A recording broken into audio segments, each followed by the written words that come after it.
କୁମାର ପୂର୍ଣ୍ଣିମାରେ ମହାବାତ୍ୟା, ପୁଣି ମାଡ଼ି ଆସିବ ମହାବାତ୍ୟା। ଏନେଇ ଲୋକଙ୍କ ମନରେ ଏବେଠାରୁ ଛନକା ପଶିଛି। ପାଣିପାଗ ବିଭାଗ ଆକଳନ ସତ ହୋଇଛି। ତେବେ ଭୁବନେଶ୍ୱର ଆଞ୍ଚଳିକ ପାଣିପାଗ କେନ୍ଦ୍ର ସୂଚନା ଅନୁସାରେ ନିର୍ଦ୍ଧାରିତ ସମୟଠାରୁ ବିଳମ୍ବରେ ଓଡ଼ିଶାରୁ ଫେରିଛି ଦକ୍ଷିଣ ପଶ୍ଚିମ ମୌସୁମୀ ବାୟୁ। ଓଡ଼ିଶା ସାଇକ୍ଲୋନ ଅପଡେଟ୍, ବାତ୍ୟା ପାଣିପାଗ ଅନୁକୂଳ। ଲଘୁଚାପ ହେବାକୁ ବଙ୍ଗୋପସାଗରରେ ମହଜୁଦ ରହିଛି କାରଣ ଅର୍ଥାତ୍ ବାତ୍ୟା ସୃଷ୍ଟି ପାଇଁ ପାଗ ଅନୁକୂଳ ରହିଛି।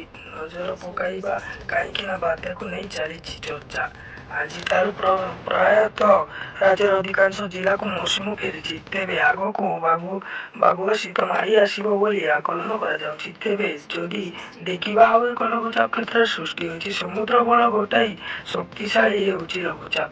ଏକ ପ୍ରଭାବରେ ଆକସ୍ମିକ ବୁଧବାର ଠାରୁ ବର୍ଷା ହେବା ନେଇ ଅନୁମାନ କରାଯାଉଛି।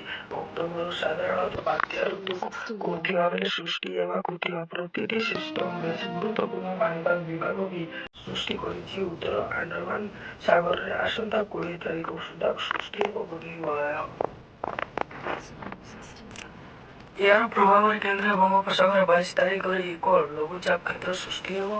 କ୍ରମେ ଏହା ଉତ୍ତର ପଶ୍ଚିମ ଦିଗରେ ଗତି କରି ଆହୁରି ତୀବ୍ର ବା ଘନୀଭୂତ ହେବା ନେଇ ରହିଛି ପାଣିପାଗ ବିଭାଗ। ବର୍ତ୍ତମାନ ଏହା କେତେ ତୀବ୍ର ହେବ ଓ କେଉଁ ଉପକୂଳ ମୁହାଁ ହେବ ତାହା ସୃଷ୍ଟି ହୋଇନାହିଁ। ମୋ ଚ୍ୟାନେଲରେ ନୂଆ ଆସିଥିଲେ ସବସ୍କ୍ରାଇବ୍ ଆଣ୍ଡ ବେଲ୍ ଆଇକନକୁ ଦବାଇ ଦିଅନ୍ତୁ।